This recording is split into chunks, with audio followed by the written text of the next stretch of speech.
2017년 12월 24일 주일 오전입니다. 이 시간 우리 각자에게 주시는 하나님 말씀은 사도행전 7장 17절로 25절 말씀입니다. 사도행전 7장 17절로 25절 말씀입니다. 이 시간 우리 각자에게 하시는 하나님의 말씀으로 함께 받겠습니다. 하나님이 아브라함에게 약속하신 때가 가까움에 이스라엘 백성이 애굽에서 번성하여 많아졌더니 요셉을 알지 못하는 새 임금이 애굽 왕위에 오르매 그가 우리 족속에게 괴계를 써서 조상들을 괴롭게 하여 그 어린아이들을 내어버려 살지 못하게 하려 할세.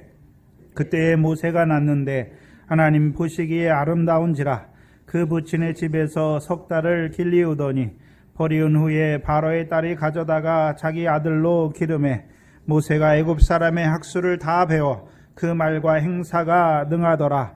나이 40이 되매 그 형제 이스라엘 자손을 돌아볼 생각이 나더니 한 사람의 원통한 일 당함을 보고 보호하여 압제받는 자를 위하여 원수를 갚아 애굽 사람을 쳐 죽이니라. 저는 그 형제들이 하나님께서 자기의 손을 빌어 구원하여 주시는 것을 깨달으리라고 생각하였으나 저희는 깨닫지 못하였더라. 아멘. 지난 시간까지 유대인의 공회 앞에 선 그 지혜와 성령이 충만한 스데반을 통해서 그 당시 유대인에게 뿐만 아니라 오늘 우리에게 아브라함과 요셉에 대해서 증거해 주셨습니다.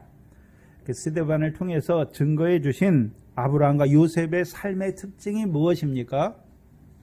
한마디로 하나님이 함께 하셨다는 것이지요. 근데 잘 봐야 되는 것은 그것은 단순한 의미가 아니죠. 하나님이 함께 하셨던 아브라함 한 사람에게만 국한된 것이 아니죠. 하나님이 아브라함과 함께 하셨는데 그게 아브라함 한 사람을 위해서 함께 하셨습니까? 그렇죠. 먼저는 유대인의 아브라함의 후손인 유대인을 위해서 또한 오늘 믿음으로 말미암아 아브라함의 자손된 우리에게 그 아브라함을 통해서 이루실 것을 말씀하신 것입니까? 단순히 하나님이 아브라함과 함께 하셨다는 것은 아브라함 한 사람에게만 함께 한 것이 아니라 영광의 하나님이요 아브라함과 함께 하셔서 이루신 일을 우리에게 지금 증거해 주고 있는 것이죠. 그러면 영광의 하나님이 아브라함을 부르시고 그 아브라함과 함께 하셔서 이루신 일이 무엇입니까? 그것이 그 당시 스데반 당시 그 유대인들과 무슨 상관이 있고 그것이 오늘 저와 여러분과 무슨 상관이 있는지를 나타내 주시는 것입니다. 영광의 하나님이 아브라함을 부르시고 아브라함과 함께 하셔서 이루신 일이 무엇입니까? 한마디로 아브라함을 믿음의 조상으로 세우신 것입니다. 그럼 아브라함이 믿음의 조상이라고 하는 것은 아브라함이 믿었다는 것이죠. 뭘 믿었습니까? 하나님께서 아브라함에게 하신 약속의 말씀을 믿은 것이죠. 그럼 그 약속의 말씀이 무엇이었습니까? 아직 자식도 없는 그 아브라함에게 내가 하나님께서 그와 그 자손에게 아브라함과 그 자손에게 가나안 땅을 소유로 주신다고 약속하셨고 아브라함은 그것을 믿었던 것이죠.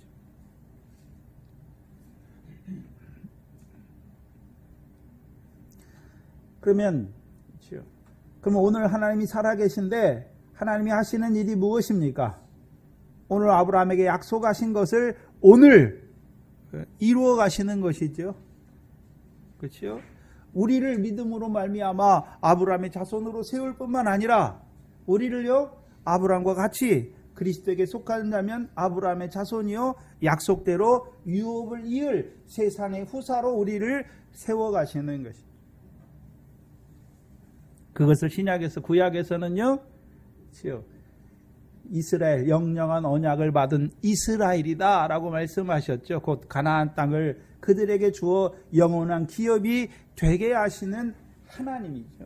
그럼 구약의 역사는 무엇입니까? 한마디로 하나님께서 아브라함에게 약속하셨던 그 가나안 땅을 그와 그 자손에게 기업으로 주시겠다는 그 역사를 이루어 가시는 것이 구약이죠. 그럼 그들에게 가나안 땅을 주시는 이유는 단지 그 가나안 땅에서 육신에 잘 먹고 잘 살게 하기 위해 주신 것입니까? 그 가나안 땅을 그들에게 주어 영원한 기업이 되게 하시는 그 일을 하시는 것입니까? 그게 구약이에요. 그럼 신약에서는요, 이제 아브라함의 자손으로 오신 그리스도를 통해서 이제 유대인뿐만 아니라 이방인들도 믿음으로 불러주셔서 우리를 그 믿음으로 말미암아 아브라함과 같이 그 본향을 사모하는 하늘에 있는 것을 바라보는 세상의 후사로 우리를 세운 것입니다. 그래서 그것을 로마서 4장 13절에 아브라함과 그 자손에게 세상의 후사가 될 것을 약속하셨다라고 말씀하신 것입니다. 그럼 우리를 이제 하나님이 오늘도 살아계셔서 무슨 일을 하십니까?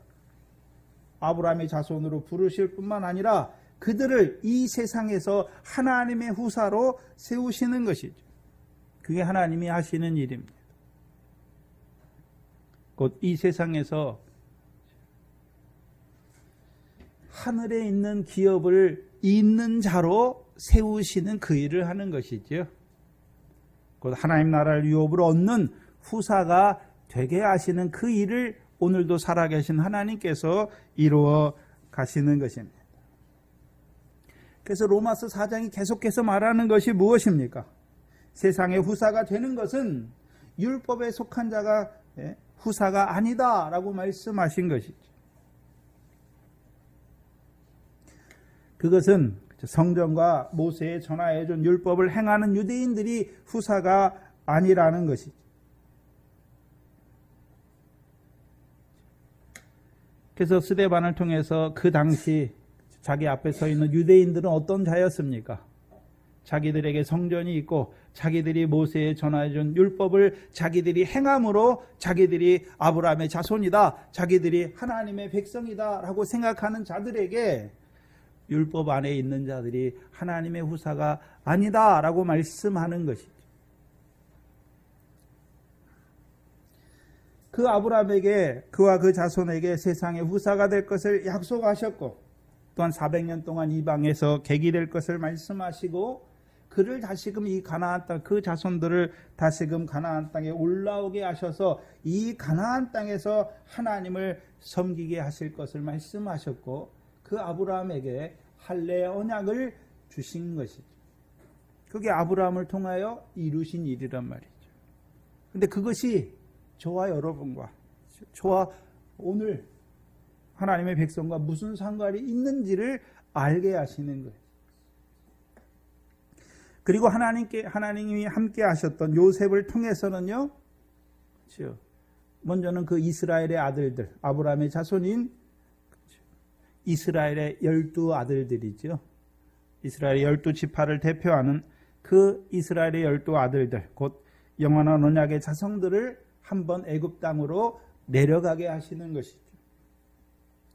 그 내려가게 하시는 이유가 무엇입니까? 전체적인 성경에서, 전체적인 큰 틀에서는요, 창세기 15장에 아브라함에게 하신 약속이죠. 내 자손이 이방 땅에서 400년 동안 객이 될 것을 말씀하신 것이, 그것을 이루시기 위한 것이고, 또한 요셉 당시에, 그렇죠? 그 아브라함의 자손들에게 이루신 역사가 무엇입니까? 애굽을 다스리는 요셉을 만나게 하셔서 그들로 자기 죄를 하나님 앞에 자백하는 자로 세울 뿐만 아니라 요셉을 통하여 주시는 양식을 먹게 하셔서 애굽과 같은 세상에서요 큰 구원에 참여하는 자들로 살게 하시는 것입니다. 곧 요셉에게 주신 두 꿈을 그들에게 이루어 주신 것이죠. 꼭 곡식 땅과 해와 달과 11별의 꿈을 이루어 주신 거예요. 신약에서는요, 마태복음 13장의 두 번째 비유죠. 13장을 한번 보시죠.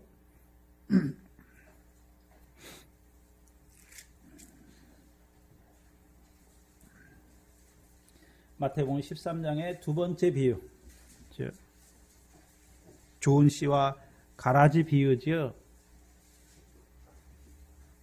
24절에 보시면 예수께서 그들 앞에 또 비유를 베풀어 가라사대 천국은 좋은 씨를 제밭에 뿌린 사람과 같으니 사람이 살 때에 그 원수가 와서 곡식 가운데 가라지를 덧뿌리고 갔더니 싹이 나고 결실할 때에 가라지도 보였다라고 말씀하시죠. 좋은 씨와 가라지죠. 그래서 그것을 이제 해석해 주시는데 36절이죠. 37절에 보시면 대답하여 가라사대 좋은 씨를 뿌리는 이는 누구라고 말씀하십니까? 인자다. 그럼 밭은 무엇입니까? 세상이죠, 세상. 밭은 세상이에요. 그리고 좋은 씨는 누구를 말씀합니까? 천국의 아들들, 곧 하나님 나라의 아들들이죠. 그러면 자, 인자가 하는 일이 무엇입니까? 먼저 우리를 하나님 나라 백성으로 세우는 것이죠. 그리고 하나님 나라 백성이 된 자들을 어디 가운데 살게 하시는 것입니까? 세상에 보내서 세상 가운데 살게 하시죠. 그래서 마태복음 5장에 우리는 뭐라고 말씀하십니까? 세상의 소금과 빛이다라고 말씀하시는 거예요. 그렇다면 인자가 하는 일은 먼저는요, 하나님 나라 백성으로 세우는 거예요. 어떻게 세웠습니까? 예수 그리스도로 예수 그리스도의 이름으로 세례 주게 하고, 그렇죠? 죄사함 얻고 성령을 선물로 주셔서 성령을 따라 나서 하나님 나라 백성이 되게 하시고, 이제 그 하나님 나라 백성이 된 자들을 어디 가운데 보내시는 것입니까? 세상 가운데 보내시는 것이죠. 그러면 이 세상 가운데 돼서 하나님 나라의 백성으로 살아가게 하시는 이유가 뭐냐는 것이죠. 이유가 무엇입니까? 곡식 단 되게 하시는 것이죠. 43절이죠. 마태복음 13년 43절에 그때가 언제입니까? 세상 끝날에. 그렇죠? 그럼 우리를 이 밭과 같은 세상에서 우리를 하나님 나라의 백성으로 살아가게 하시는 이유가 무엇입니까? 우리로 하여금 세상 끝날에 의인들이 되게 하시는 거죠. 그래서 자기 아버지 나라에서 해와 같이 빛나는 자로 세우는 것이죠.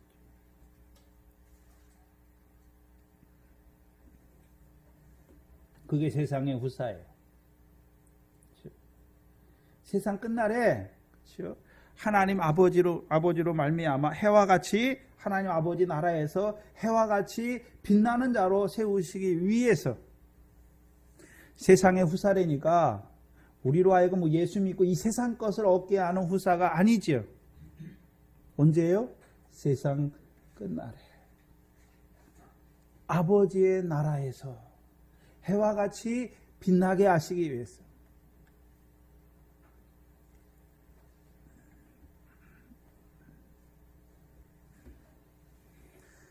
그리고 그 큰 구원으로 애굽에 살아가는 자들, 곧 애굽과 같은 세상에서 소금과 빛으로 그들을 세우시는 것이죠. 왜요? 그들로 곡식단 되게 하셔서 그들로 하늘에서 해와 달과 별과 같은 그 영광을 얻는 자로 세우시기 위해서. 또한 그들의 삶을 통해서, 마태복음 5장 16절이죠. 너희 빛을 사람 앞에 비추어 너희의 착한 행실을 보고 하늘에 계신 너희 아버지께 영광을 돌리게 하는 것이죠. 그래서 이스라엘 자손들을 요셉을 통해서 주시는 양식을 먹은 이스라엘 자손들이 애굽에서 살아가는데 그냥 육신으로 살아가는 것이 아니라 큰 구원을 이루는 자들로 살아가는 것입니다. 또한 나아가 그 세상의 소금과 빛으로 살아가는 자들을 통해서 애굽 사람으로 살아가는 하나님의 백성들을 또한 부르시는 것이죠. 그것이 지난 시간에 창세기 46장 3절이었죠. 애굽으로 내려가기를 두려워하는 그 야곱에게 애굽으로 내려가기를 두려워하지 말라. 내가 거기서 애굽에서 너로 큰 민족을 이루게 하시겠다라고 하신 그 말씀을 이루신 것이죠. 그래서 그것이 로마서 9장 11절이었지요. 택하심을 따라되는 하나님의 뜻이죠. 그럼 하나님의 뜻은 무엇입니까? 세상의 후사로 세우시는 거예요. 아브라함과 그 자손들을 세상의 후사로 세우시는 그 하나님의 뜻은, 세상의 후사로 택하시는 그 하나님의 뜻은 율법의 행위로 말미암은 것이 아니라 오직 부르시는 이에게로 말미암아 서게 하시는 것이죠. 그래서 성경과 율법의 행위를 앞세우는 그들이 후사가 아니라요, 그림자인 성전과, 성전은 그림자의 예표죠. 또한 율법이 증거하는 하나님의 의인 예수 그리스도로 말미암아 그들을 택하시는 것이죠. 그래서 우리를 어떻게 세상에 택했습니까? 내가 너희를 세상에서 택했다라고 말씀하신 것이죠. 우리를 세상에서 택하신 이유가 무엇입니까? 우리가 뭘 잘했기 때문에 택했습니까? 은혜로 우리를 부르셨습니까? 그리스도의 은혜로 우리를 부르신 것이죠. 우리를 위해 죽으실 뿐만 아니라 부활하시고 우리의 주와 그리스도가 되셔서 예수 그리스도의 복음으로 우리를 부르실 뿐만 아니라 죄사함 받게 하시고 우리에게 성령을 선물로 주셔서 이제 성령을 따라 나서 하나님 나라의 백성으로 우리를 택하신 것이죠. 우리가 뭘 잘했기 때문에, 우리가 무슨 율법을 지켰기 때문에 부르신 것이 아니란 말이죠. 온전히 은혜로 우리를 부르신 것이죠. 부르실 뿐만 아니라 오늘도 그리스도와 함께한 후사로 우리를 세우시는 것이죠.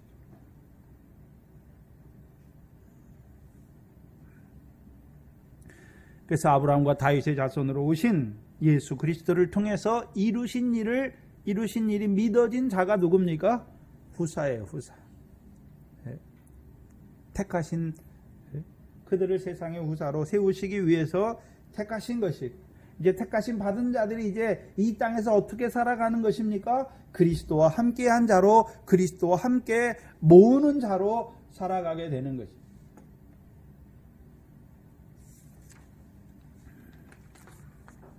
그리고 또한 애국과 같은 그 세상에서 그 세상의 후사로 살아가는 자들을 통해 또 세상의 후사를 낳게 하셔서 생육하고 번성하게 하시는 역사를 이루어 가시는 거예요. 그게 애굽에 보내시는 거예요.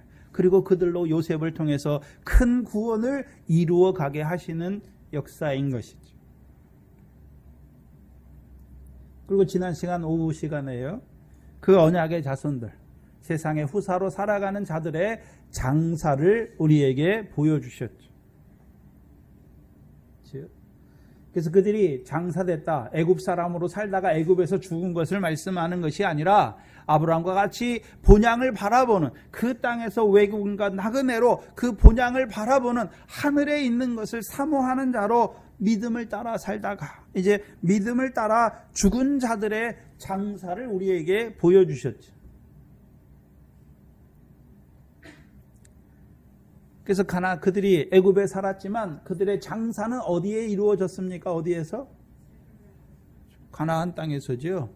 그래서 가나안 땅에는 아브라함에게 주신, 하나님이 주신 소유 매장지가 두 군데가 있는 것을 보여주셨죠. 그래서 창세기에 보면 아브라함이 한번 땅을 사요. 햇사람에게서 헤브론 마므레 앞 막벨라 굴을 사고, 그것이 소유 매장지가 되죠. 사레가 거기 맨 먼저 묻히고, 아브라함도 묻히고, 이삭과 리브가도 묻히고, 야곱과 레아가 거기 묻혀요. 근데 라헬은 거기 못 묻혀요. 그러면 라헬은 야곱이 하란에서부터 올라와서 세겜에 있다가 결국 어디까지 갑니까? 이삭이 있는 기랏 아르바 헤브론까지 가야지요. 근데 그 가는 도중에 라헬이 어떻게 됩니까? 죽지요. 그래서 알론바구 상수리 나무 아래 묻잖아요. 그렇죠. 라헬의 유모가 알론바구스에 묻히고, 그렇죠. 라헬은 가다가 어디에서 죽습니까? 베들레헴으로 가는 에브라 길에서 죽잖아요. 왜 죽습니까? 드라빔을 버리지 않았기 때문에 죽는 것이죠. 드라빔은 한마디로 하면 가족 수호신이에요. 그러면 라헬은 뭘 보고 있습니까? 자기가 낳은 요셉, 그렇죠? 요셉이 잘 되기만 바라요.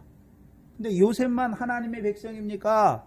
야곱에게 주신 아들들은 다, 그렇죠? 야곱이 동침해서 낳은 아들들입니까? 하나님께서 그 야곱의 아내들에게 주신 아들들입니까? 주신 아들들. 왜 주셨습니까? 야곱의 씨로 생육하고 번성하게 하시기 위해서 주신 것입니다.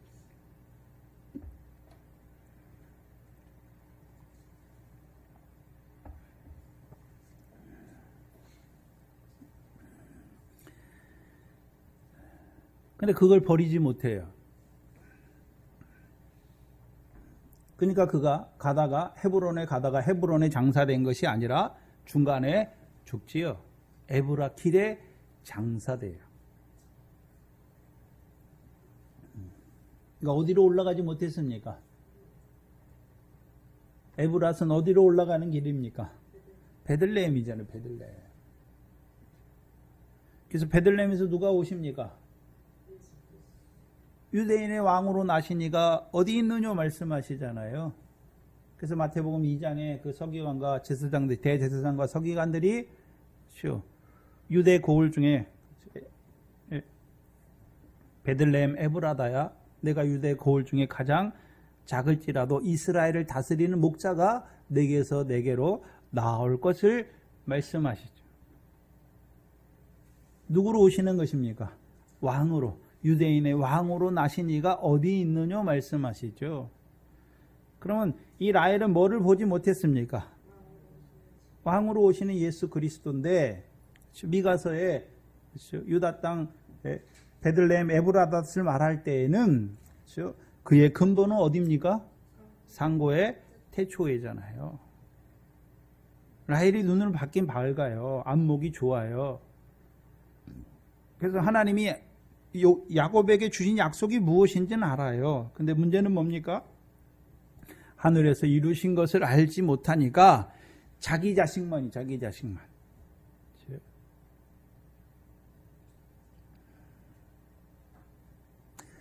그래서 아브라함에게 있는 소유 매장지, 첫 번째가 아브라함을 통해서 산 햇사람, 헤브론에 있는 막벨라 굴이죠. 또 하나는 누굽니까? 야곱을 통해서 산 세겜 땅이 소유 매장지가 된 것이죠. 그러면 이 사도행전에서는요, 그 조상들이 세겜 땅에 장사된 것을 보여주시죠. 그러면 세겜에 있는 그 소유 매장지에는 누가 묻히는 것입니까? 한마디로 세겜 언약을 따라 산 자들이 그 소유 매장지에 묻히는 거예요. 그래서 우리가 잘 아는 여호수아 24장에 세겜에 대한 언약이 나오죠. 그럼 세겜 언약은 누구에게 여호수아가 세겜에서 백성에게 언약을 세워주는데 누구에게 세워주시는 것입니까? 광야에 있는 자도 아니고 애굽에 있는 자도 아니고, 그렇죠? 이제 여호수아를 통해서 요단을 건넜고 또한 그 가나안 전쟁에 참여하여서요 여호와께서 주신 기업의 땅을 받았어요. 받았을 뿐만 아니라 이제 그 기업의 땅에서 여호와를 섬기겠다고 하는 자들에게 주시는 언약이지요. 그게 세겜에서 베푸는 언약이에요.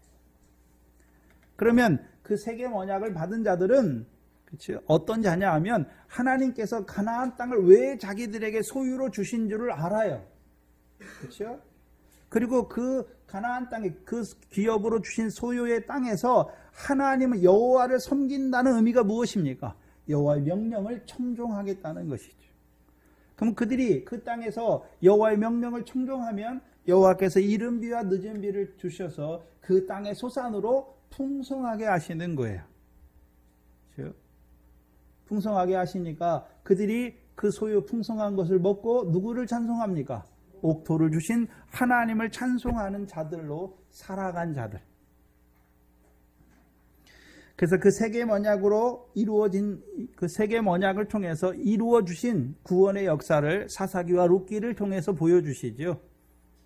사사기 특별히 미디안이죠. 미디안 때 기드온을 통해서 보여주시죠. 하나님이 그 기드온을 사사로 세우시죠. 기드온이 사사로 세움받기 전에는 이스라엘 백성이 파종해요. 근데 미디안 사람들이 올라가가지고 땅의 소산을 멸하죠. 근데 기드온을 통해서 구원을 이루어 주죠. 그러니까 그들이 파종하고서 파종만 합니까? 이제 결실을 하는 자가 되는 것입니다. 무슨 결실을 하게 되나요?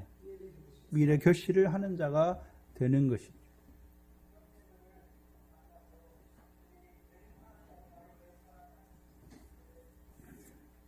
또한 룻기는 그렇죠?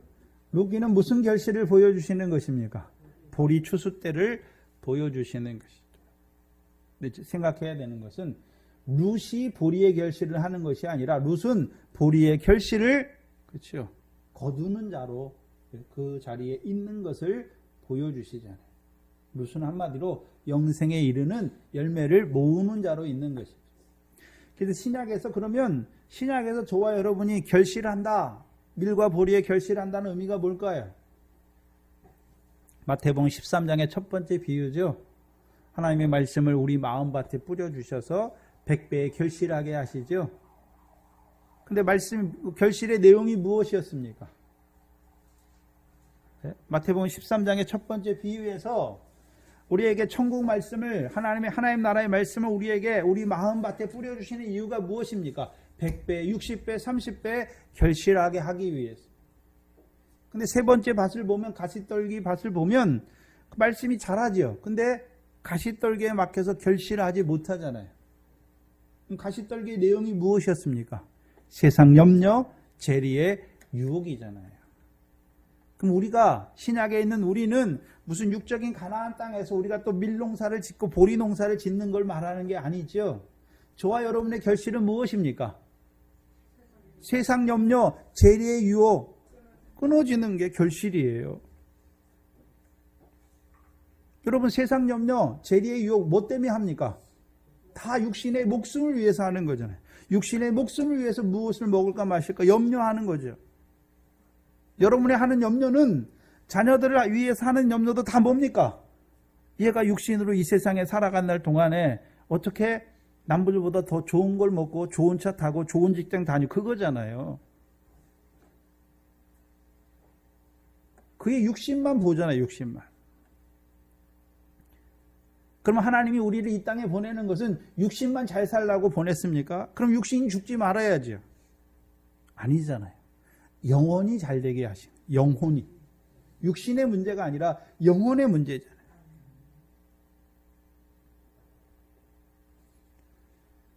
그럼 보리의 결실은 무엇입니까?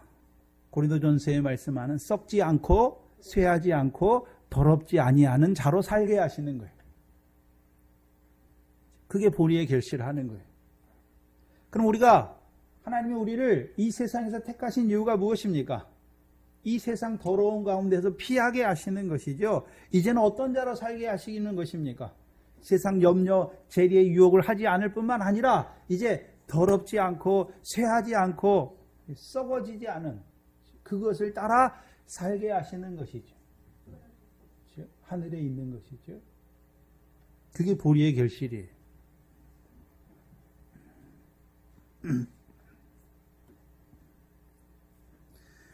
그렇다면 세계 언약을 따라 살아가는 자들, 그들이 요셉의 꿈이 무엇이었습니까? 11국식단이 요셉의 국식단에 절하잖아요. 그러면 그들이 애굽에서 큰 구원으로 살았다는 것은 요셉을 통하여 주시는 그 생명의 양식을 통해서 그들이요 곡식단 되는 역사로 살아가는 자들이죠. 밀과 보리의 결실을 하는 자들로 살았단 말이죠.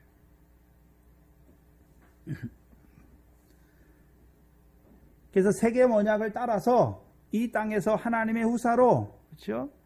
밀의 결실, 보리의 결실 한 자들로 살아간 자들이 묻히는 땅이 어디입니까? 그게 세겜에 있는 소유 매장지예요. 그렇다면 헤브론에 있는 소유 매장지에는 그렇죠? 누가 묻힙니까? 아브라함과 사레와 이삭과 리브가와 야곱과 레아가 묻히죠. 근데 이 헤브론은 누구에게, 그렇죠? 여호수아 때 누구에게 기업의 소유로 주셨습니까? 갈렙이죠. 그럼 갈렙은 어떤 자이기 때문에 하나님이 그에게 소유로 주셨습니까? 하나님을 온전히 쫓은 자죠. 여호와 하나님을 온전히 쫓은 자예요. 곧 할례의 언약 아래 살아간 자지요. 그래서 하나님을 온전히 쫓는다는 것은 에레미야서 4장 4절에 너희 마음 가죽을 패고 누구께 속한 자가 됐습니까? 여호와께 속한 자예요. 신약으로 말하면요, 그리스도의 할례, 곧 육적 몸을 벗은 자지요. 그럼 육적 몸을 벗은다니까 뭐 육신 없이 사는 것을 말하는 것이 아니라 육신으로 살아요. 그런데요, 육체와 함께 정과 욕심을 따라 사는 것이 아니라 이제 성령으로만 살고 성령으로만 행하는 자로 살아간 자들이죠. 그게 여호와를 온전히 쫓은 자들이. 사무엘하 5장을 한번 보시면, 그럼 누구에게, 그렇죠? 아까 세겜 언약은 누구에게 주셨습니까? 가나안 땅을 기업으로 받고 거기서 여호와를 섬기겠다는 자들에게 주신 것이 세겜 언약이었고, 사무엘하 5장을 보시면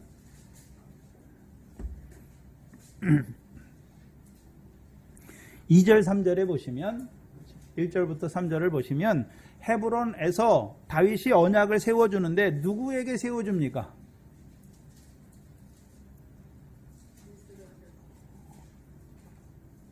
이스라엘 모든 지파가 헤브론에 이르러, 그러면 이 헤브론에서 다윗이 유다와 시므온 족속의 왕으로 세움 받았잖아요. 근데 나머지 11지파는 오지 않았지요. 근데 이스라엘 모든 지파가 헤브론에 이르러 다윗에게 나와 말하여 가로되, 보소서 우리는 왕의 고륙이니이다. 전일 곧 사울이 우리의 왕이 되었을 때도 이스라엘 거느려 출입하게 한 자는 왕이시었고, 여호와께서도 왕에게 말씀하시기를 내가 내 백성 이스라엘의 목자가 되며 이스라엘의 주권자가 되리라 하셨나이다 하니라. 이에 이스라엘 모든 장로가 헤브론에 이르러 왕에게 나오매 다윗 왕이 헤브론에서 여호와 앞에서 저희와 언약을 세우매 저희가 다윗에게 기름을 부어 이스라엘 왕을 삼으니라. 그러면 헤브론 언약은 누구에게 맺어주는 것입니까? 하나님이 다윗을 왕으로 목자로 세우신 것을 고백하는 자들에게 헤브론 언약을 세워주는 거예요. 그럼 하나님이 다윗을 왕으로 세우신 이유가 무엇입니까? 그럼 다윗이 왕이 되고 나서 이스라엘 백성을 위하여 하는 일이 무엇입니까? 세상 왕들처럼 너희가 그러면 내가 너희 왕이니까 너희 좋은 거 나한테 다 바쳐, 그러니까 그런 왕이 아니에요. 6절 이하에 보시면, 사무엘하 5장 6절 이하에 보시면 왕과 그 종자들이 예루살렘으로 가서 그 땅 거민 여부스를 쳐부시죠. 그리고 예루살렘을 뭐가 되게 합니까? 시온이 되게 해요. 그래서 가나안 7족 중에 가장 강한 자들이 예루살렘에 거한 여부스 족속이에요. 그러면 다윗이 왕이 되니까 하는 일이 무엇입니까? 가나안 7족을 다 이스라엘 백성 앞에서 어떻게 합니까? 저 복종케 하잖아요. 그러면 가나안 7족은 원래 이스라엘 백성의 옆구리에 뭐였습니까? 가시와 그 시는 이스라엘 백성의 올무였죠. 근데 다윗이 왕이 되니까요, 그 가나안 족속을 온전히 복속하니까 다시는 가나안 7족이 이스라엘 백성의 옆구리에 가시나 올무가 되지 않는 것이죠.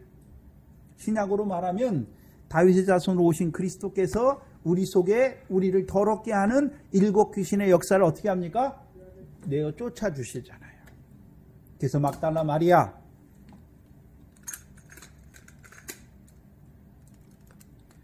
누가복음에 막달라 마리아는 몇 귀신 나갔습니까? 7 귀신 나갔어요. 사람을 더럽게 하는 7가지. 그렇죠?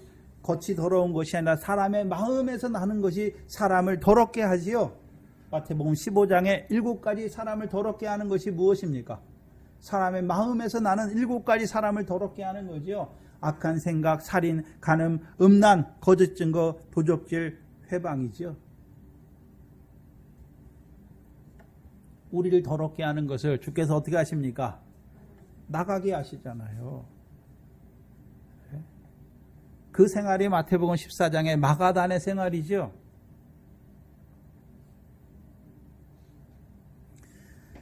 먼저는 예루살렘을 시온이 되게 하는 거예요. 그러면 이스라엘 백성들이 이제 예루살렘 백성입니까? 시온의 딸들이 되었습니까? 시온의 딸들이 되었어요. 그리고서 다윗이 이제 시온에 법궤를 안치하죠. 그러면 이제 율법이 어디서부터 나옵니까? 시내산에서 나오는 것이 아니라 시온에서부터 나오는 율법이지요. 그래서 율법은 항상 뭐가 있습니까? 율법을 행하면 복이 있어요. 근데 시온에서 나오는 율법으로 말미암은 복은 무엇입니까? 시편 133편의 영생이지요. 그래서 시온의 법궤를 안치해 주고, 그렇죠? 이스라엘 백성이 그 시온에서 나오는 여호와 율법으로 가르침 받아요. 그러니까 결국이 8장 1절에 사무엘하 8장 1절에 가서 보시면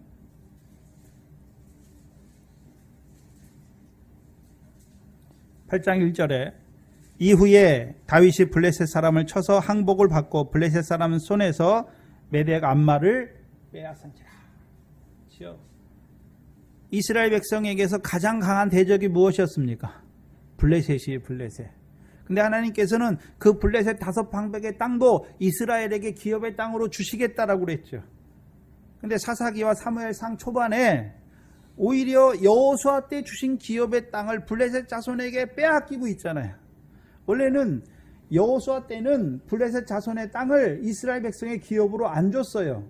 그리고 너희 보고 이제 가나안 땅에 살아가는 그들에게 이제 블레셋 땅도 너희의 기업으로 삼으라라고 말씀하셨어요. 근데 이스라엘 역사를 보면 삼손 때도 어떻게 합니까? 딥나 땅이 있잖아요. 딥나에 누가 살고 있습니까? 유다, 블레셋이 살고 있잖아요. 원래는 딥나는 유다 자손에게 기업으로 주신 땅인데 그 땅에 누가 살고 있습니까? 블레셋 사람이죠. 그럼 유다 자손들이 그 땅을 자기들의 기업으로 삼아서 자기들이 그 땅에서 풍성한 소산으로 말미암아 여호와를 찬송하는 생활이 있습니까? 없습니까? 없어요. 기업의 땅을 빼앗겼다는 것이죠. 근데 사무엘상 7장에 가면 사무엘 때 어떻습니까? 7장 14절에 이스라엘 자손들이 블레셋 백성들에게 여호수아 때 기업으로 주신 땅을 다 빼앗긴 자로 살아가고 있어요. 근데 다윗을 왕으로 세우고, 그렇죠? 예루살렘을 시온이 되게 하고 시온에서 나오는 시온의 법궤를 안치해 주시고 이제 다윗이 하는 일이 뭡니까? 블레셋 자손도 항복하는 거예요. 그럼 항복했다는 것은 이제 블레셋 5방백의 땅도 누구의 땅이 되었습니까? 이스라엘 백성의 땅이 되었다는 것이죠.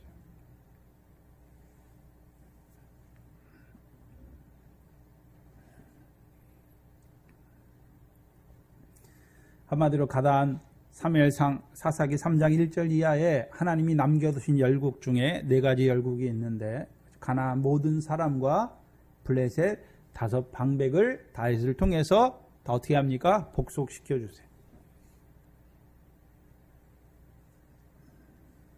신약으로 말하면 가나안 족속은 가나안 땅을 더럽게 하는 자들이에요. 블레셋 족속은 그렇죠? 그 가나안 땅을 해롭게 하는 자들이에요. 그렇죠?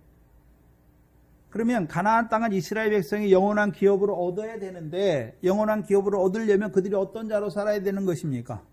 거룩한 백성으로 살아가야 되는데 가나안 사람처럼 가증한 자가 되는 거죠. 더럽게 하는 자가 되는 거예요. 또 아니요. 블레셋의 역사는 무엇입니까? 불법의 역사지요.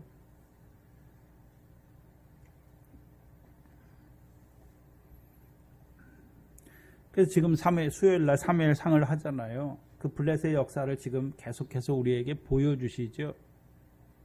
그래서 블레셋 5방백의 역사, 하나님의 백성으로 하여금 법궤를 빼앗는 거죠. 영광을 떠나는 자들로 살아가게 하는 그 역사. 그런데 다윗이 하는 일이 무엇이었습니까? 그 가나안 모든 사람과 블레셋 5방백을 이스라엘 앞에 항복하게 하여서 이스라엘 백성으로 하여금 이제요 다스리는 자가 되게 하시는 거죠. 신약으로 말하면요 부정과 불법. 전에는 우리가 부정과 불법에 우리 지체를 드렸죠. 그러나 그리스도 예수와 합한 세례를 받음으로 죄에 대해 죽는 거예요. 그렇죠? 우리의 죄가 무엇입니까? 하나님의 백성의 죄가 뭔가요? 딱 2가지예요. 크게. 더러운 자로 사는 게 더러운 자로. 우리 속에서 나는 더러운 것으로 살아가는 자들. 또 하나는 무엇입니까? 더러운 자는 아닌데 불법이에요. 불법. 내가 주의 이름을 위해 주의 이름으로 모두 했다는 것이. 불법을 행한 자들아 내게서 떠나가라 말하는 것이.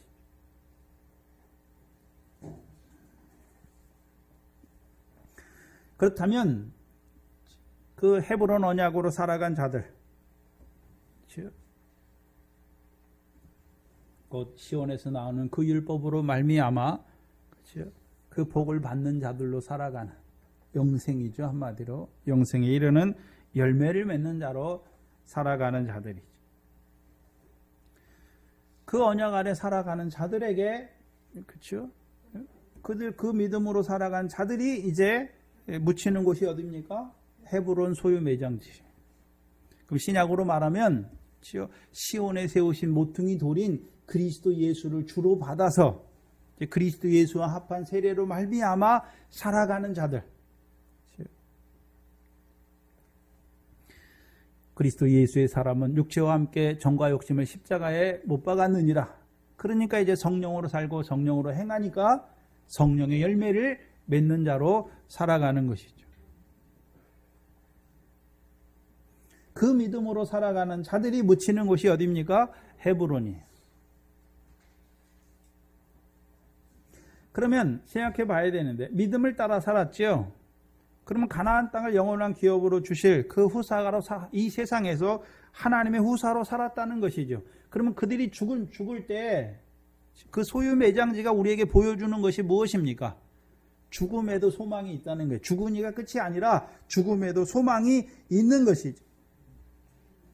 그럼 세겜에 장사된 자들은 가나안 땅을 기업으로 하나님께서 주셨고 그 세겜 언약을 주셔서 밀과 보리에 결실한 자로 살게 하셨잖아요. 그럼 죽음은 끝입니까? 이제 결실한 대로 이제 언제요? 예수 그리스도 나타날 때 뭘 주시는 것입니까? 상과 칭찬과 영광과 존귀를 얻는 자로 세울 것을 바라보는 것이죠. 또한 다윗과 같은 그 다윗의 자손으로 오신 그리스도를 통해서 시온에 세우신 모퉁이 돌인 그리스도 예수를 믿게 하셔서 이제 일곱 귀신의 역사와 그 블레셋의 역사를 이기게 하셔서 이제 열매 맺는 자로 살게 하셨잖아요. 그렇죠? 그럼 열매 맺는 자는 마태복음 21장 43절에 누가 하나님 나라를 유업으로 얻습니까? 열매 맺는 자들. 근데 언제 얻나요? 언제 얻나요? 마태복음 25장 34절에 그렇죠? 인자가 자기 영광으로 그 모든 천사들과 함께 올 때에 양과 염소를 분별하고 이제 우편에 있는 자들에게 뭐라고 말합니까? 하나님께 복받을 자들이여 나와 창세로부터 예비된 하나님의 나라를 뭐하라 말합니까? 상속하라 말씀하시는 거예요. 그럼 우리가 상속한다는 것은 하나의 나라를 상속한다는 개념 언제 상속합니까? 인자가 영광으로 오실 때. 인자 다시 오실 때잖아요. 그때가 저와 여러분에게는 어떤 의미입니까? 부활의 몸을 입는 거죠. 부활의 몸을 입는 거예요. 인자가 오시는 것을 왜 오십니까? 우리가 일한 대로 상 주시기 위해서. 그럼 상 주신다는 게 무슨 세상에 그런 상을 주시는 것이 아니라 영광의 부활의 몸을 입혀주시는 것이죠.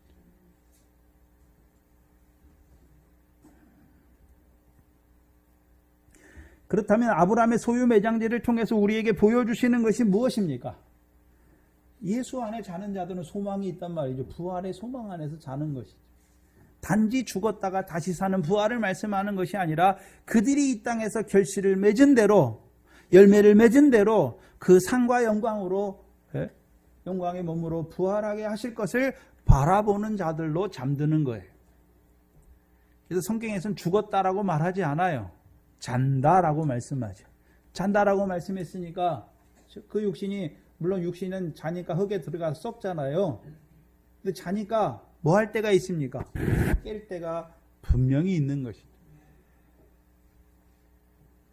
그렇다면 우리가 착각하기 쉬운데 구약에 살아갔던 믿음의 사람들은 뭐 예수도 모르고 부활도 모르고 그랬습니까? 아니에요. 부활의 소망 안에 살아갔던 자들이에요. 그리고 오늘 본문 17절이 시작되죠. 하나님이 아브라함에게 약속하신 때가 가까움에 이스라엘 백성이 애굽에서 번성하여 많아졌다. 그럼 하나님이 아브라함에게 약속하신 때는 그렇죠? 그들을 이방 땅에서 객이되게 하시는데 몇 년 동안이었습니까? 400년을 말씀하셨죠. 그럼 여기 첫 번째 이스라엘 백성을 애굽에 보내신 하나님, 애굽에 보내셔서 400년 동안 그곳에 살게 하신 이유가 무엇입니까? 이스라엘 백성으로 애굽에서 번성하여 많아지게 하시는 것이죠. 많아지게 하시는 것이죠. 그래서 출애굽기 아까 우리가 묵도 시간에 읽었던 1장 6절 7절이죠.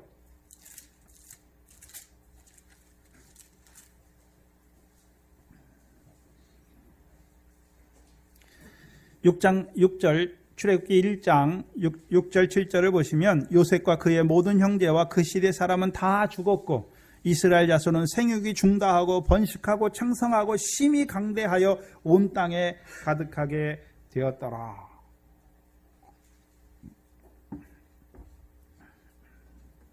그럼 이스라엘 자손이 애굽에서 심히 많이 번성했는데 그럼 이스라엘 백성들이 자기들이 아내하고 동침해가지고 자식을 많이 낳아서 번성하고 많아졌다는 말입니까? 아니에요. 하나님이 그들로 번성하게 하셨다는 것이죠. 그래서 이스라엘 백성의 자손들, 그렇죠? 아브라함부터 이삭과 야곱이 자식을 낳을 때를 한번 봐야 돼요. 자기들이 그냥 아내랑 동침해서 낳습니까? 하나님께서 그들에게, 그렇죠? 그 아브라함의 아내에게 주시잖아요. 사라에게 말씀대로 권고하셨고 말씀대로 사라로 하여금 아브라함에게 아들을 낳게 하신 것이죠. 이삭도 리브가하고 결혼했어요. 근데 20년이 차도록 자식이 없어요. 그러니까 이삭이 뭐 합니까? 리브가를 위하여 하나님께 기도하는 것이죠. 그러면 아브라함이나 사레나 이삭이나 리브가 자기들이 낳은 육신의 자녀입니까? 하나님이 아브라함에 약속하신 후사로 주신 것으로 받습니까? 후사로 주신 것으로 받는 것이죠.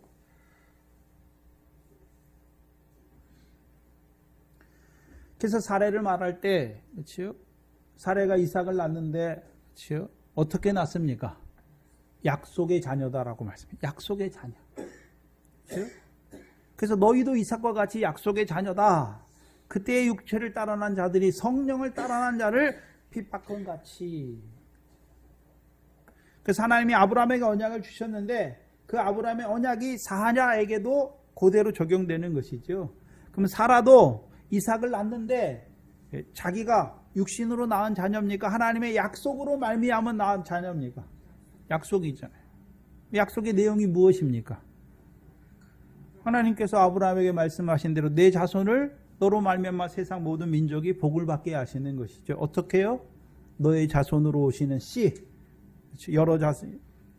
그래서 갈라디아 3장 16절에 조상들에게 여럿을 가르쳐 내 자손이라 하지 아니하시고 오직 하나를 가르쳐 내 자손이라 하셨으니 누굽니까? 그리스도예요. 그리스도. 그럼 이삭도 성령을 따라났으니까 이삭도 어떤 자로 살았습니까? 성령을 따라난 자죠. 그럼 성령은 누구에게 주셨습니까? 복음이 믿어진 자들에게 성령을 선물로 주신 것이죠.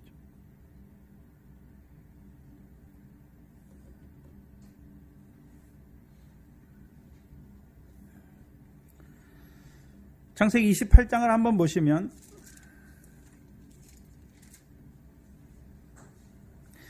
야곱이 브엘세바에서 그렇죠, 요셉 그 형 에서의 낯을 피하여 하란으로 도망해요. 근데 이때 야곱의 나이가 70세가 넘었어요. 네? 70세가 넘었어요. 그렇죠? 근데 하나님께서 창세기 28장 10절 이하에 보시면 13절에 본적 여호와께서 위에 서서 가라사대 나는 여호와니 내 조부 아브라함의 하나님이요 이삭의 하나님이라 너 누운 땅을 내가 너와 내 자손에게 주리겠다라고 말씀하시죠. 근데 아직 씨도 없는 야곱에게 말씀하시는 거잖아요. 야곱이 하란으로 내려갈 때는 자기 혼자예요. 자기 혼자. 장가도 안 갔어요. 근데 그에게 뭘 말씀하십니까? 씨도 없는 그에게 너와 내 자손에게 이 땅을 주시겠다라고 말씀하는 거죠. 창세기에서 아브라함에게도 씨가 없는데 그와 그 자손에게 아브라함에게 아직 자식도 없는데 하나님이 아브라함에게 뭘 말씀하십니까? 너와 내 자손에게 이 땅을 주시겠다라고 말씀하시는 것입니다. 14절에 보시면 내 자손이 땅에 티끌같이 되어서 동서남북에 편만할지며 땅의 모든 족속이 너와 내 자손을 인하여 복을 얻으리라. 근데 이 야곱의 자손으로 많아지게 하는데 뭐같이 많아지게 하시겠다라고 말씀합니까? 땅의 티끌같이. 땅의 티끌같이. 근데 우리가 한번 생각해 보세요. 창세기 15장에서 아브라함에게 내 자손을 많아지게 하실 때에는 땅의 티끌같이 말씀하셨습니까? 하늘의 별같이 말씀하셨습니까? 하늘의 별같이 많아질 것을 말씀하셨잖아요. 근데 아브라함의 역사에서도 땅의 티끌이 먼저 나와요. 창세기 13장입니다.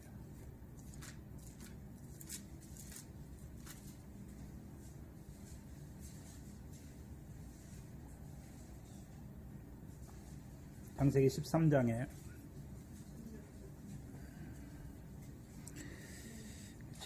창세기 13장은 아브라함이 그렇죠. 기근 때 애굽으로 갔다가 이제 애굽에서 다시 올라오게 하시죠. 은금을 가진 자로 올라오게 하시고 롯이 먼저 그 가나안 땅에서 자기가 살 땅을 취해요. 그 땅이 어디입니까? 소돔과 고모라죠.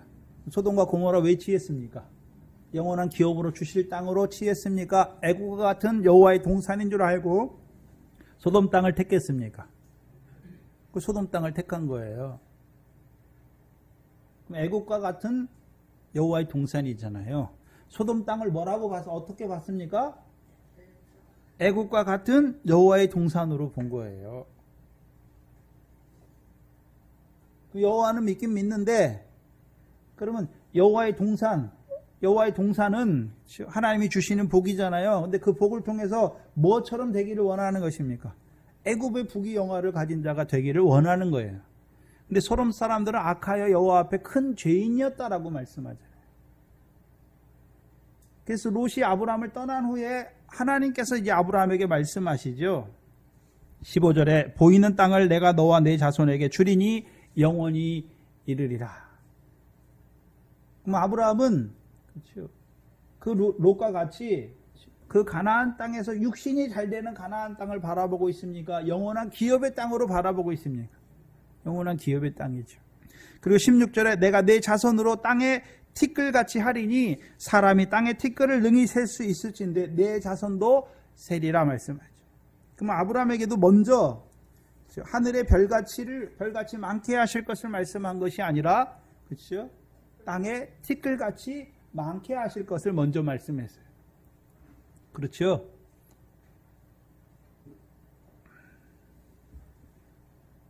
그러면 땅에 티끌같이 많게 하시는 역사는 어디서 이루시는 역사입니까?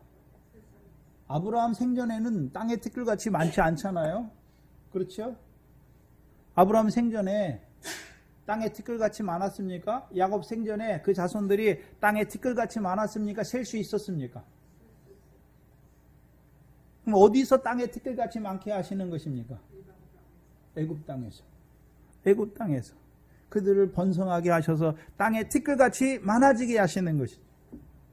그러면 이제 그들이 애굽에서 땅에 티끌같이 많아졌는데 그럼 언제 하늘의 별같이 많아지는 것입니까? 신명기 1장입니다.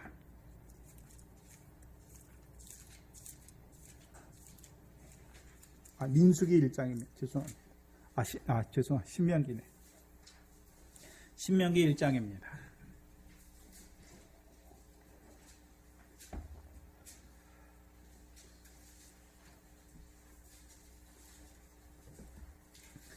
신명기 1장 10절에 보시면 신명기 1장 10절을 보시면 너희 하나님 여호와께서 너희를 번성케 하셨으므로 너희가 오늘날 뭐같이 많아졌다 말씀하십니까? 하늘의 별같이 많아졌다. 근데 보아야 돼요. 이 신명기의 말씀을 받는 자들은 어떤 자들입니까? 광야 연단을 통과한 자들이에요. 그렇죠? 광야 연단을 통과한 자들이에요. 이 신명기는. 왜? 신명기는 모압 평지에서 이스라엘 백성에게 모세가 다시 율법을 재차 강론하는 것입니까? 그렇죠? 그럼 어떤 자들이 다 광야에서 죽었습니까? 히브리서 4장에요. 믿음으로 화합지 않는 자들을 복음 전함을 받았지만 믿음으로 화합지 않는 자들은 다 광야에서 다 죽었어요. 애굽에서 나왔지만 하나님이 주시는 만나와 반석의 물을 육신의 음료로 먹는 자들은 다 죽었어요. 신령한 식물과 음료로 먹지 못한 자들은 다 죽었어요. 다른 말로 하면 하나님의 물세례 받았어요. 근데도 여전히 육신의 목숨을 위해서 무엇을 먹을까 마실까 하는 자들은 다 죽어요.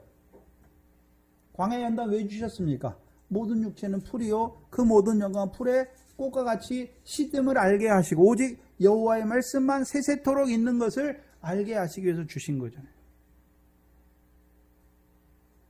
그럼 여호와의 말씀은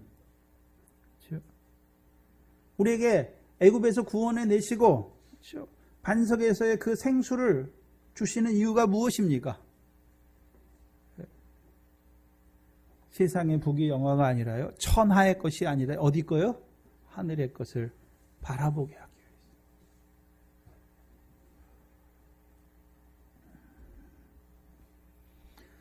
그래서 이스라엘 백성이 애굽에서 나오는 것을 홍해 물세례, 광야 연단을요. 광야에서 신령한 식물과 신령한 음료로 먹고 마시게 하는 것이죠. 그 연단을 통과한 자들. 이제 하나님의 백성은 떡으로만 육신의 떡으로만 사는 것이 아니라 여호와 입에서 나오는 말씀으로 사는 줄 아는 자들이 된 자예요. 그럼 하나님의 말씀 왜 주셨습니까? 하늘의 보화를 쌓게 하기 위해서 주신 것을 아는 자들이죠.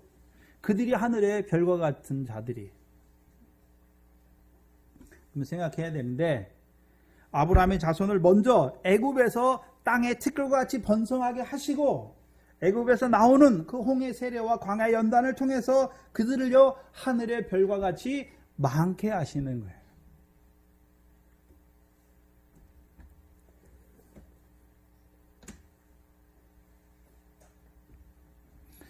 그래서 애굽의 역사는 이스라엘 백성이 번성하는 게 아니에요. 육신의 번성도 하나님이 주셔야 되는 거예요. 그래서 애굽에서 하나님이 땅의 티끌과 같이 야곱의 자손들로 번성하게 하는 거예요. 아브라함의 자손으로 번성하게 하시는 것도 누가 하시는 일입니까? 하나님이 하시는 일이에요.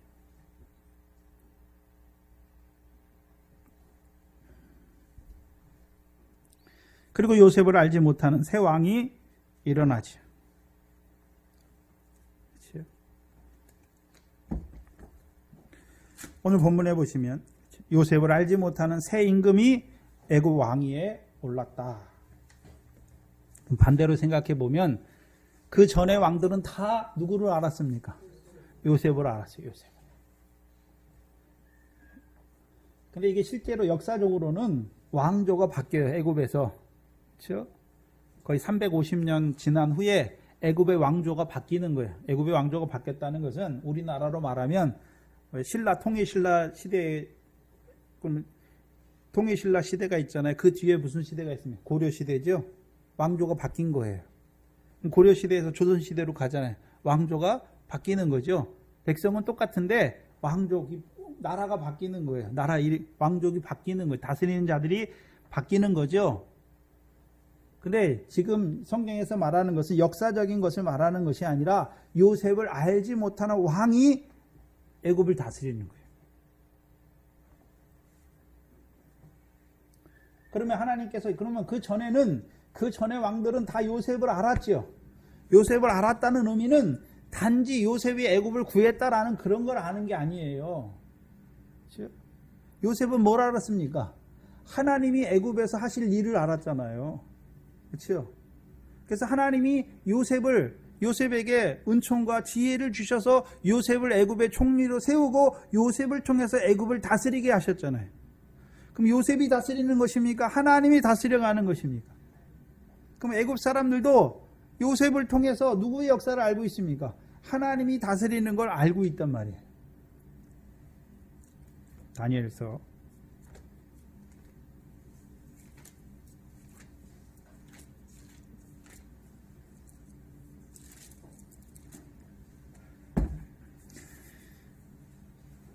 다니엘서 구약 1234페이지입니다.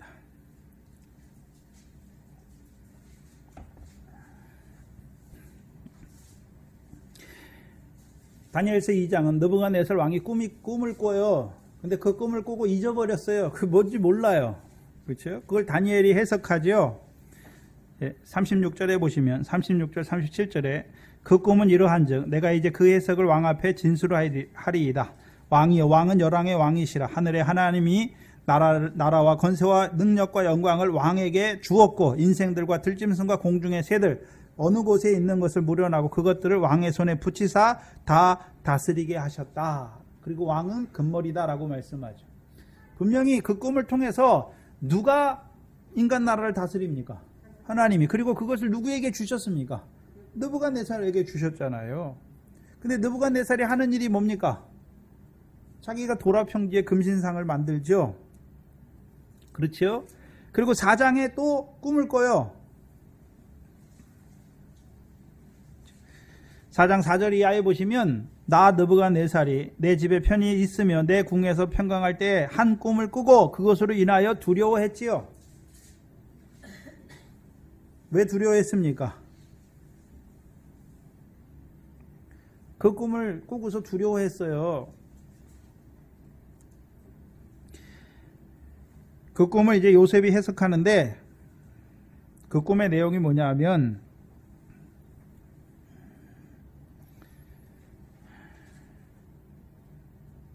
10절에 보시면 내가 본즉 땅의 중앙에 한 나무가 있는데 고가 높더니 그 나무가 자라서 견고해지고 그 고는 하늘에 닿았으니 땅 끝에서 보이겠고 그 잎사귀는 아름답고 쭉 말하죠. 그렇죠? 근데 13절에 내가 침상에서 뇌 속으로 받은 이상 가운데 또 본즉 한 순찰자 한 거룩한 자가 하늘에서 내려와서 그가 소리질러 외쳐 이르기를 그 나무를 베고 그 가지를 찢고 잎사귀를 떨고 그 열매를 해치고 짐승들로 그 아래서 떠나게 하고 새들을 그 가지에서 쫓아내라 말씀하시죠.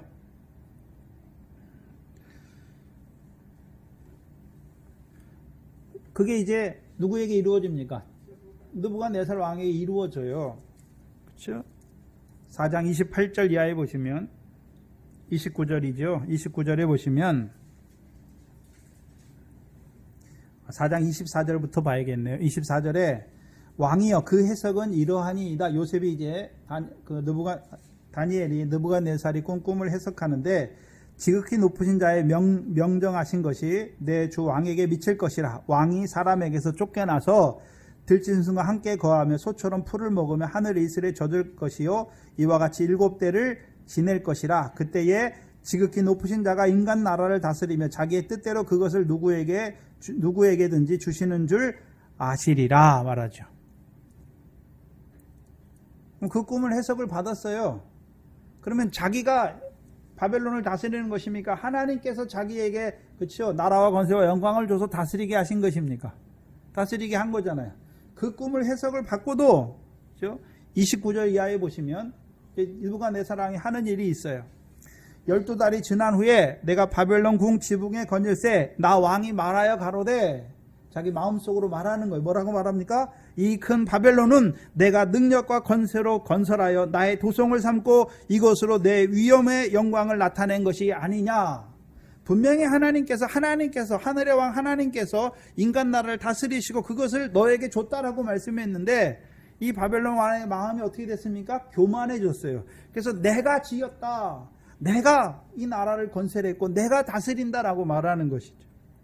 31절에 이 말이 오히려 나 왕의 입에 있을 때에 하늘에서 소리가 내려 가로되 느부갓네살 왕아 내게 말하노니 나라의 위가 내게서 떠났느니라. 32절에 내가 사람에게 쫓겨나서 들짐승과 함께 소처럼 풀을 먹을 것이요 이와 같이 7대를 지내서 지극히 높으신 자가 인간 나라를 다스리시며 자기의 뜻대로 그것을 누구에게든지 주시는 줄을 알기까지 이르리라. 그래서 7회 동안 이 느부갓네살 왕이 쫓겨나가지고요 자기 자식한테 쫓겨나가지고요 미친 사람 하나님 미치게 했어요. 그래가지고 바벨론 역사에 보면 이 사람이 들짐승이랑 가서 거하고 풀을 먹고 막 이슬에 아무 데서 자는 거예요.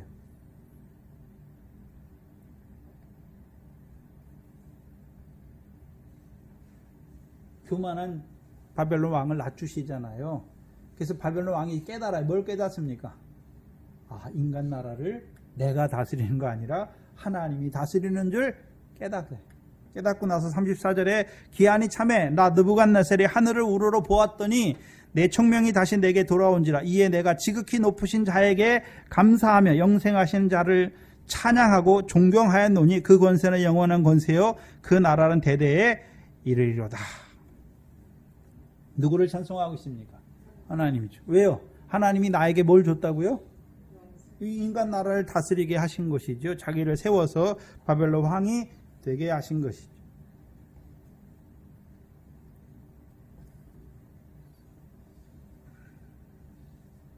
그럼 요셉을 아는 왕들 한번 생각해 보세요. 요셉을 아는 왕들 어떤 왕들입니까? 요셉이 다스렸잖아요. 그렇죠?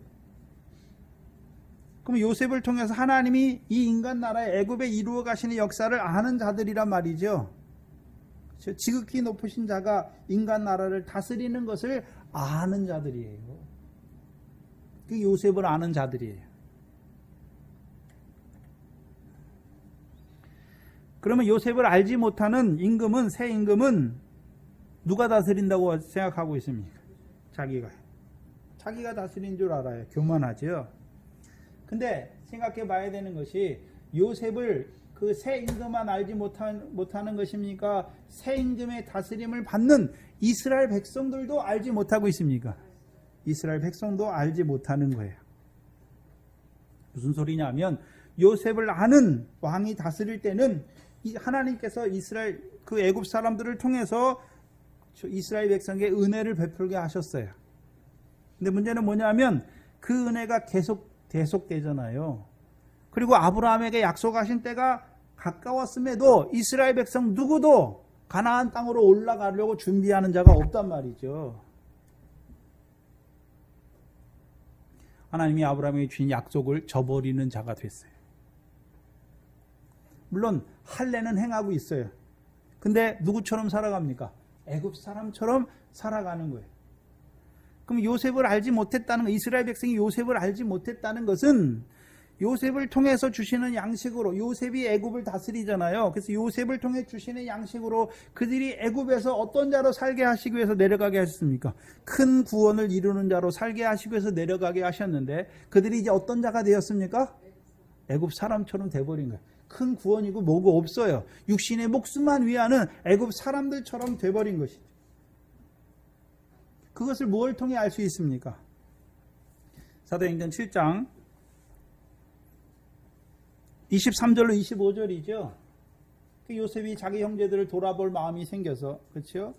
한 사람이 애굽 사람이 원통한 일을 당함을 보고 애굽 사람을 쳐 죽이죠. 그렇게 한 이유가 무엇입니까? 25절이에요. 저는 그 형제들이 하나님께서 자기의 손을 빌어 구원하여 주시는 것을 깨달으리라고 생각했으나 그들이 깨닫습니까? 깨닫지 못합니까? 깨닫지 못해요. 또요, 26절 이하에 보시면 이제 애굽에 사는 이스라엘 백성끼리 서로 해해요. 그래서 모세가 27절에 그 동물을 해하는 사람이 26절에 보시면 이튿날 이스라엘 사람이 싸울 때에 모세가 와서 화목시키려 하여 가로되 너희는 형제라 서로 어찌하여 서로 해하느냐 하니 그 동물을 해하는 사람이 모세를 밀들여 가로되 누가 너를 관원과 재판장으로 우리 위에 세웠느냐. 그럼 애굽에서 큰 구원을 이루어야 될 자들이 서로 뭐 하고 있습니까? 해하려고 그러잖아요. 생명을 해하려고 하는 거예요. 죽이려고 하는 자들이 된단 말이죠. 그러면 그들을 애굽에 내려가게 하신 것은 큰 구원을 이루게 하시기 위해서 내려갔는데 오히려 뭐 하고 있습니까? 서로 해하려고 하는 자들이 됐단 말이죠. 누구처럼 되었습니까? 그럼 이들이 해하려고 할 때 마음으로 해하려는 것입니까? 육신을 해하려고 하는 자들이 됐습니까? 계명도 없는 자가 됐어요. 살인하지 말라 하는 그 육신의 계명도 지키지 못하는 자들이 됐단 말이죠.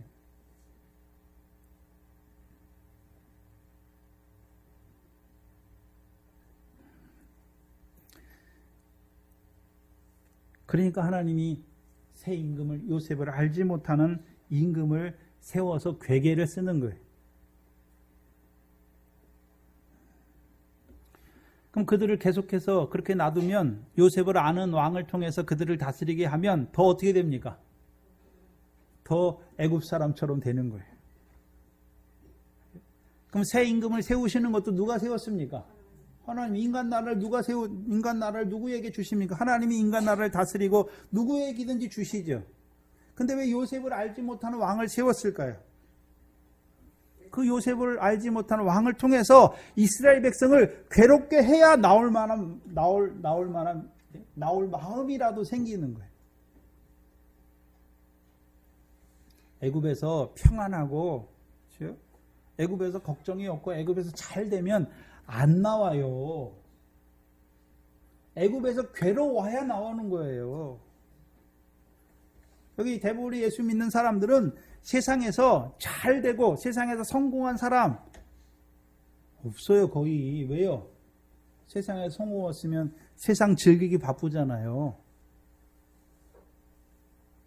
세상에서 괴로우니까 하나님이 답답하게 하시고 괴롭게 하시고 건강으로 괴롭게 하시고 자식들로 괴롭게 하시고 환경이 안 풀려서 육적으로 가난하게 하시고 없게 하시고 멸시받게 하시고 천대받는 자로 없는 자로 우리를 세우시니까 나오는 거예요. 고린도전서 1장 29절 이해하잖아요. 하나님이 세상에서 누구를 부르셨습니까?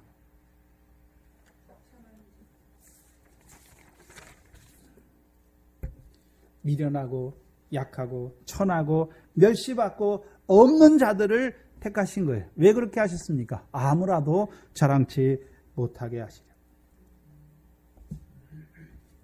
자기들이 알아서 나온 게 아니에요. 새 왕을 세워서 괴롭게 하니까 어쩔 수 없이 괴로운 가운데 부르짖고 이제 그 괴로운 가운데 하나님이 모세를 보내시니까 하나님이 우리의 고난을 감찰하셨다 하고 나오는 거예요.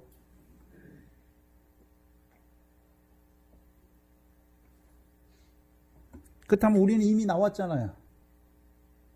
저도 예수 믿을 때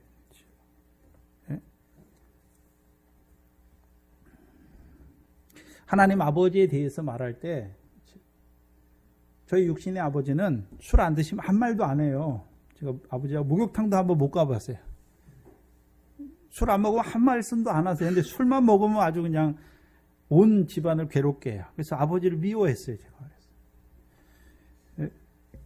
제가 아버지가 자상해가지고요. 그렇죠? 잘해주고 그랬다면 예수 믿고 나서 하나님 아버지가 너를 사랑하신다.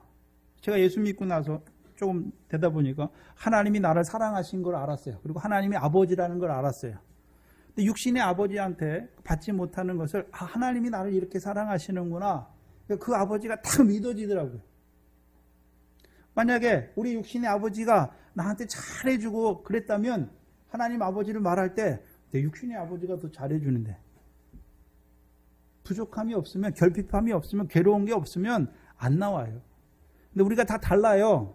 어떤 사람은 인생의 허무함을 통해서 나오게 하시고 어떤 사람은 질병을 통해서 육신의 공고를 통해서 괴롭게 하시고 사업을 망하게 하시고 이렇게 나오게 하신다. 그게 다 뭡니까? 하나님을 알지 못하는 새 왕을 세워서 우리를 괴롭게 하셔서 나오게 하는 거예요.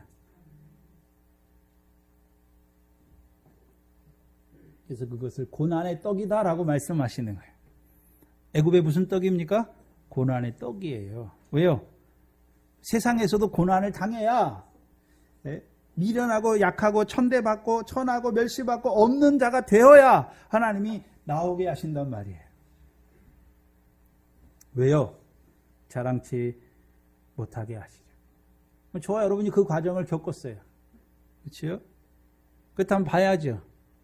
아직도 애굽에 있는 우리의 고륙의 친척들. 그렇죠? 그럼 여러분이 그들을 위해 기도할 때 그들이 세상에서 잘 나가게 기도하면 나오겠습니까? 세상에서 잘 나가면 세상 바빠요. 바빠서 나오지도 못해요. 하나님. 저가 육신만 바라보고 사는데 하나님 저 육신을 괴롭게 해서라도 하나님 나오게 해 주시옵소서. 근데 나오게 하실 때는 여러분 가정에 애굽 사람이 있으니까 그 사람이 나옵니까? 그 사람을 하나님이 괴롭게 하시는 막으시고 괴롭게 하시는 환경 가운데 여러분의 가정이 있어요. 괴롭지요. 나오게 하실 때.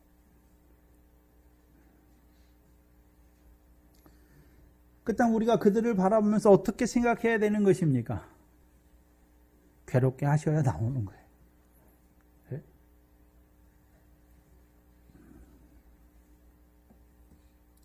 교만을 꺾으셔야 되죠.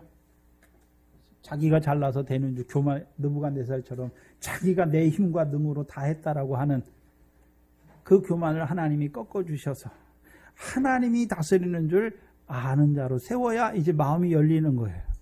그리고 나오는 거예요. 그렇다면 저와 여러분은 이미 나왔으니까, 그렇죠?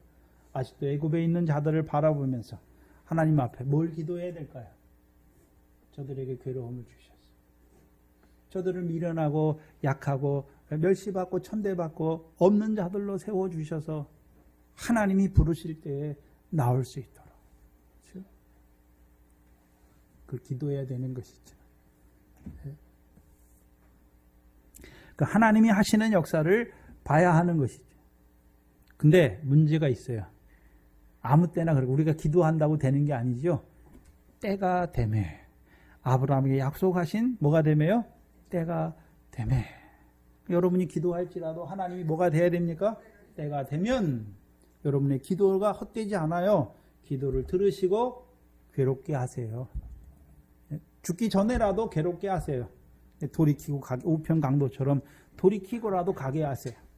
근데 죽기 전에 우편강도처럼 돌이키고 가는 것보다 빨리 돌이켜서 그 남은 여생이 정말 하나님 이 세상에서 후사로 살아가야 되지 않겠습니까? 그걸 위해서 먼저 기도해야 되는 거예요.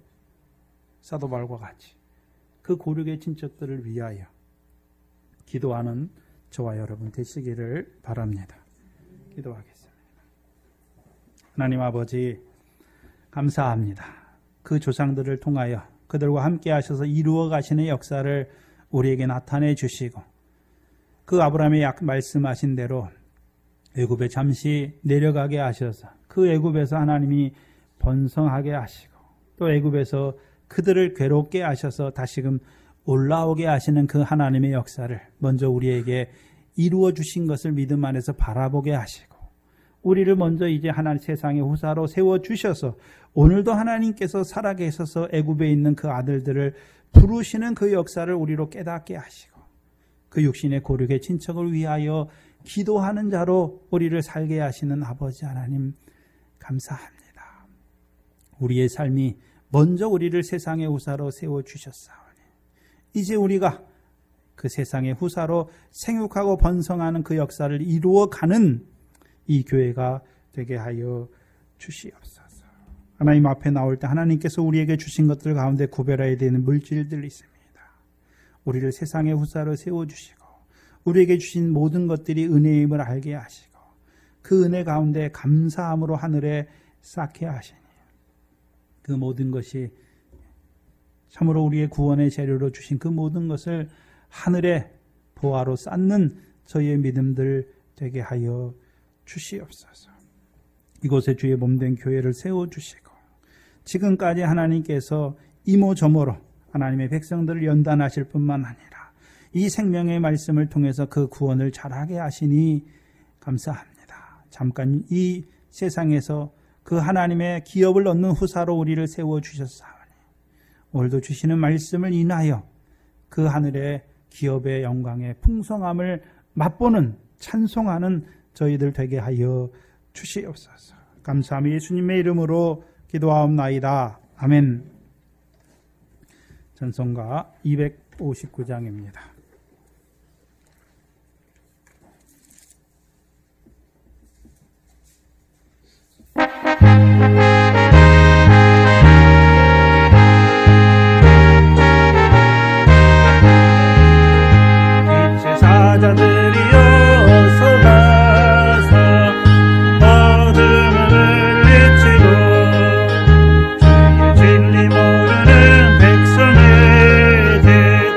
모든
마지막 주 31일입니다. 마지막 주에 재정보고와 공동의회가 있습니다.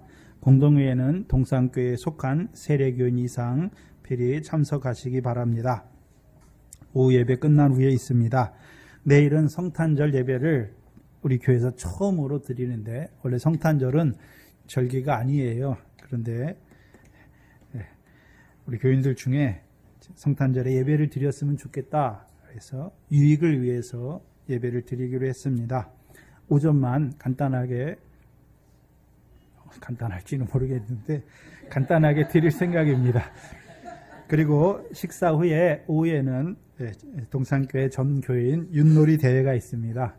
제가 상품을 많이 준비해 놨으니까 오셔서 아주 재밌는, 그냥 윷놀이가 아니라 아주 재밌는 윷놀이를 제가 알아놨어요. 그래서 내일 참석하셔서 식사하시고 오후에 그렇죠? 토너멘트로 할 거예요. 조를 뽑아서 4명씩 뽑아서 여기서 한 팀, 저기서 한 팀 해서 조로 쫙 붙어가지고 마지막 결승 해가지고 결승전 2팀만 상품이 있어요.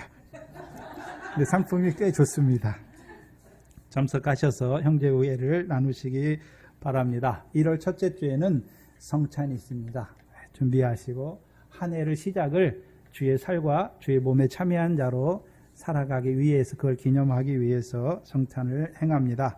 마음으로 준비하시고 기도하시기 바랍니다. 요절은 골로새서 2장 9절로 12절입니다.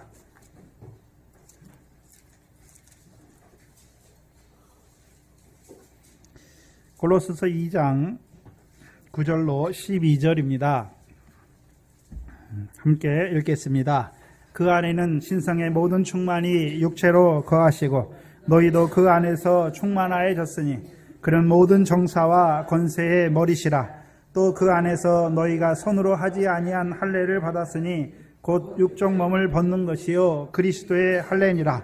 너희가 세례로 그리스도와 함께 장사한 바 되고 또 죽은 자들 가운데서 그를 일으키신 하나님의 역사를 믿음으로 말미암아 그 안에서 함께 일으키심을 받았느니라. 아멘.